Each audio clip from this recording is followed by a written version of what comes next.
Mr. Fraser in Melbourne in an election campaign that's becoming more and more a slanging match. Good evening. Also tonight in 7 National News, 700 jobs lost with the closure of all 10 Walton stores in Melbourne, and the cool change brings relief and problems for firefighters. But firstly, the election. And Prime Minister Malcolm Fraser tonight refused to soften his line on today's claim that Australians under a Labor government might as well place their money under their beds. Australia's banks asked Mr. Fraser to withdraw the remark, but as Kerry O'Brien reports, Mr. Fraser refused. Malcolm Fraser has had a mixed day on the campaign. At a lunchtime rally for 1,500 people, including hecklers, in a Melbourne city plaza, the Prime Minister hit the most strident point of the election so far, raising the spectre of death duties under Labor, continuing his attack on Labor leader Bob Hawke as the prisoner of trade unions, and sending concern through the banking community with his line that under Labor, people would be advised to put their savings under the bed. Are we going to have the madness of the Australian Labor Party, a madness that would send businesses bankrupt, a madness that would add tens upon tens of thousands to the unemployed, a madness that would put up interest rates, a madness which in terms of Paul Keating would lead to them grabbing the savings of the people out of the trading banks. By 7:30 tonight, at a rally for 400 Liberal supporters in Melbourne's Box Hill High School, the Prime Minister was in a subdued mood, a stark contrast to the attacks of the past 24 hours. He was even a little apologetic. Mr. Hayden's been pretty quiet in this campaign, and Mr. Rand's been even quieter. Where's his voice? I haven't got... That wasn't meant in a sense that somebody might have taken it. I just meant his normal political voice, and I'm sorry if there was an imputation in relation to it. It wasn't meant. But there were no apologies to Paul Keating over his earlier statements about a Labor raid on bank savings, and no retraction of his comment about putting savings under the bed to appease financial institutions. And let me read you that statement. I think it was made on PM a few days ago. We, he says, I don't know how much of it's his, we, he says, have massive savings locked up in the banking system, with which the Commonwealth would quite easily fund this sort of deficit and get the Australian economy moving again. Well, how? The problem that seems to be underlying Mr. Fraser's campaign at the moment is that so little of it is of a positive nature. And tomorrow there's bad news in the form of another opinion poll, showing a 10-point lead to Labor. The next 2 or 3 days may see a serious rethink of strategy in the Liberal camp. In Melbourne, Kerry O'Brien for 7 National News. There was only one setback to ALP leader Bob Hawke's campaigning today, and it wasn't political. The plane taking him from Melbourne to Bendigo this afternoon aborted its flight. But as Lee Hatcher reports, Bob Hawke shrugged the incident off, as he did Mr. Fraser's latest attacks. This news conference saw one of Bob Hawke's most devastating attacks on Malcolm Fraser. There was no angry outburst. There wasn't even the calm, measured, statesmanlike image that he's tried to project over the past few weeks. He used that most lethal of political weapons, ridicule. He condemned Mr. Fraser for leaving open the option of again blocking supply in the Senate. Mr. Hawke also dealt with the Prime Minister's declaration today that he would not now increase sales tax, remembering that that was one of Mr. Fraser's reasons for calling this early election. If he did tell the truth to the Governor-General, he's not telling the truth today. Now, I don't mind. He can have it either way. He's either lied to the Governor-General or he's lied to the public today. Mr. Hawke also accepted the Prime Minister's challenge on death duties. The man is getting desperate, isn't he? We'll not be bringing in death duties. Someone tells me that they were always also saying that we were going to rob the saving accounts of the little old ladies, and that that they should take their savings out of the bank. And what? The savings of the dead. The savings of the dead, and the little old ladies, but they can't put them under the bed because that's where the commies are. Late this afternoon, Mr. Hawke arrived for some crucial campaigning in the seat of Bendigo, but it was only after a touch of drama at Melbourne Airport.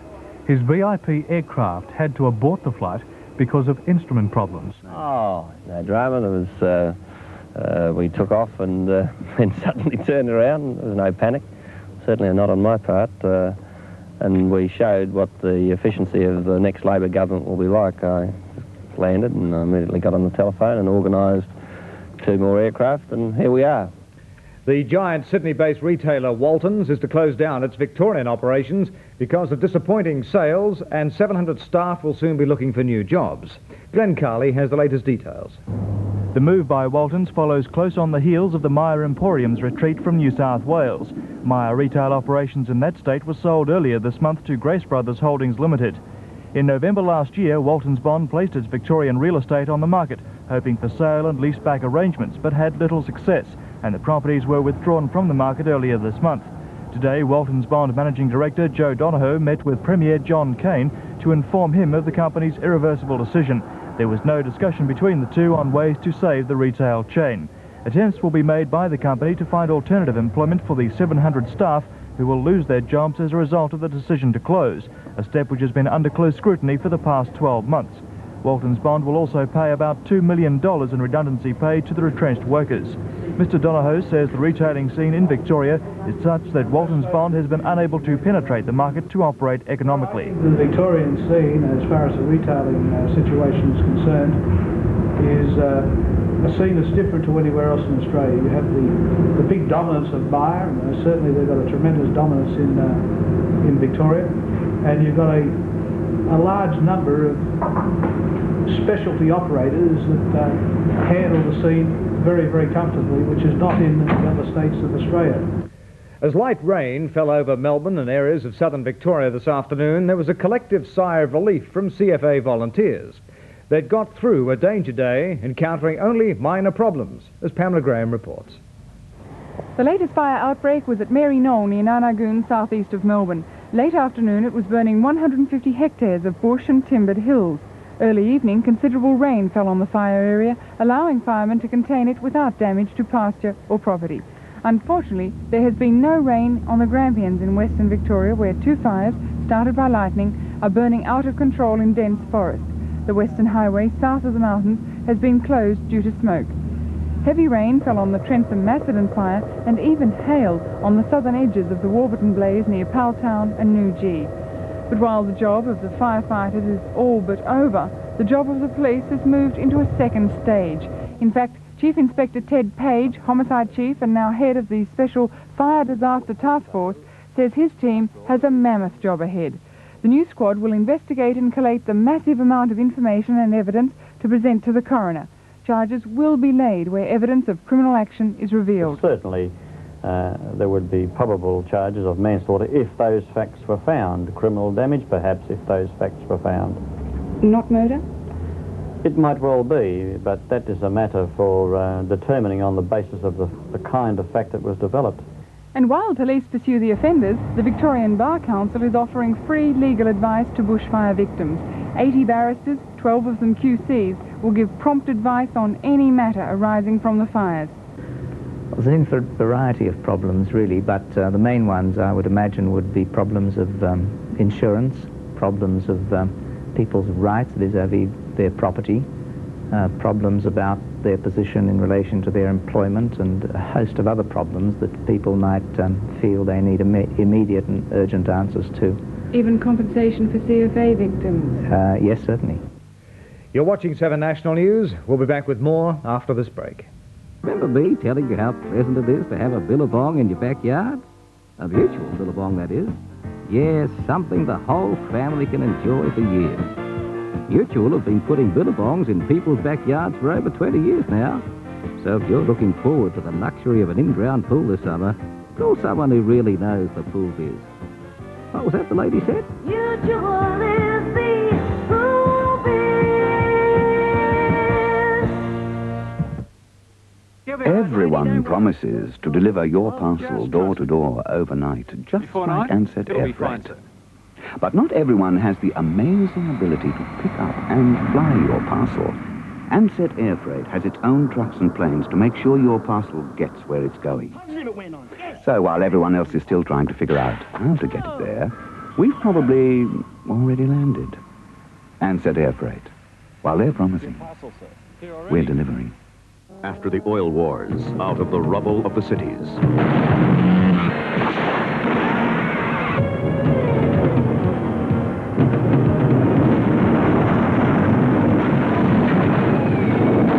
ruthless warlord rules what's left of a radioactive world. His weapon, 20 tons of bulletproof armor on wheels.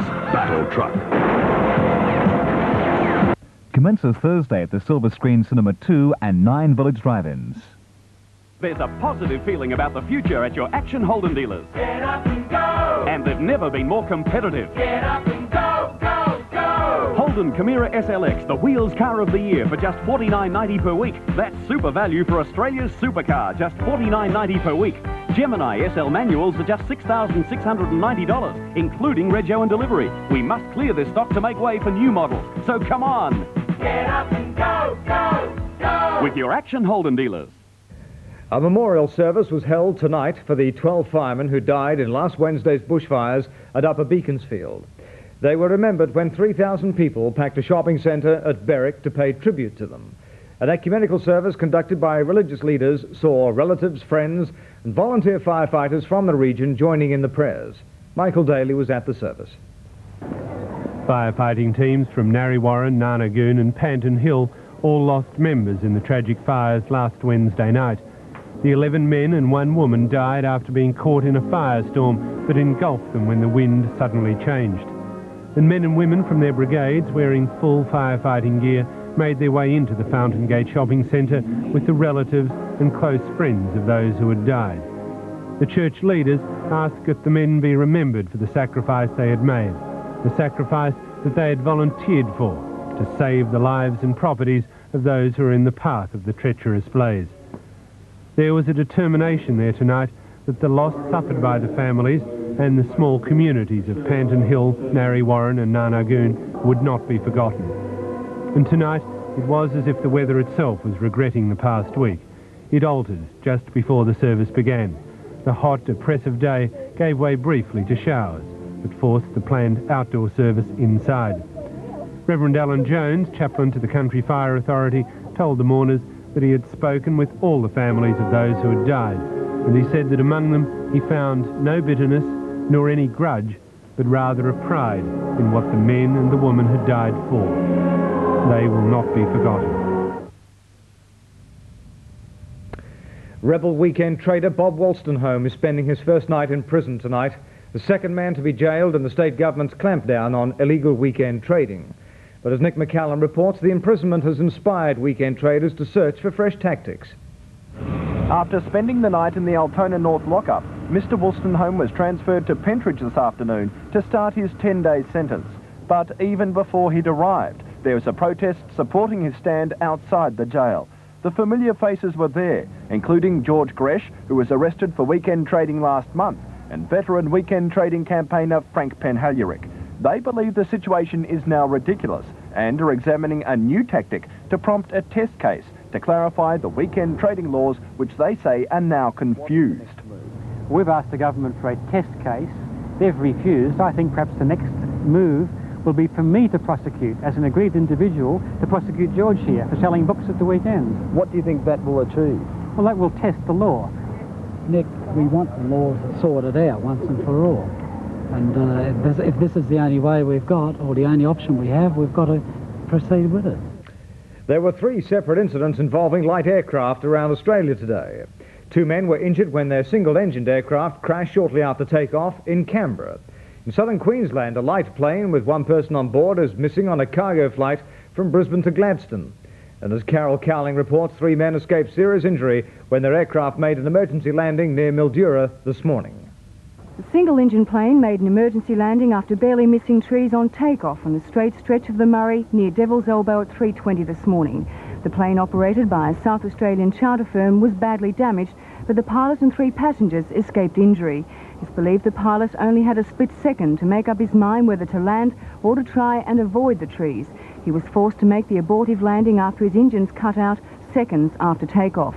Witnesses say the nose of the plane came down first and spun around in circles, and it's believed the passengers were from Goolwa in South Australia. But the instructor and trainee pilot of this aircraft were not so lucky. Cessna 150 plunged to the ground shortly after takeoff, landing less than a kilometre from the Canberra airport at 7:45 this morning. Airport emergency services and an ambulance from the nearby Fairbairn RAAF base were quickly on the scene to free 2 men from the badly damaged aircraft. Canberra police have identified the occupants as 25-year-old instructor Trevor Wilson from Canberra and his trainee pilot John Dowden, also of Canberra. Overseas, a day of tragedy. Devastating snowstorms have struck Lebanon. The death toll is growing in a Mexican train crash, and the safety of passengers on a hijacked plane in Malta tonight hangs in the balance. The details from Rob Muir. At least 39 people have died during the worst snowstorms in Lebanon's history. Those dead were found trapped in their cars and houses along the Beirut-Damascus highway. 270 people have been rescued in the storms, but a further rescue operation that was to be mounted by Italian and American peacekeeping troops was foiled because of political problems. Syrian forces who control the affected area have refused the foreign troops' entry by road. They say that only helicopters are allowed into the area, however the ferocity of the storms has made this impossible. Meanwhile, in Mexico City, rescue workers are still finding the bodies of passengers killed in a collision between a goods train and a passenger train last Saturday. The recovery of 17 charred bodies today brings the number of dead to 60, and according to police, another 75 lie injured in hospital. A spokesman says there are fears that the death toll could rise even further. This follows reports by rescue workers who say there are still more bodies trapped under the wreckage. And in Malta, about 160 men, women and children face another day of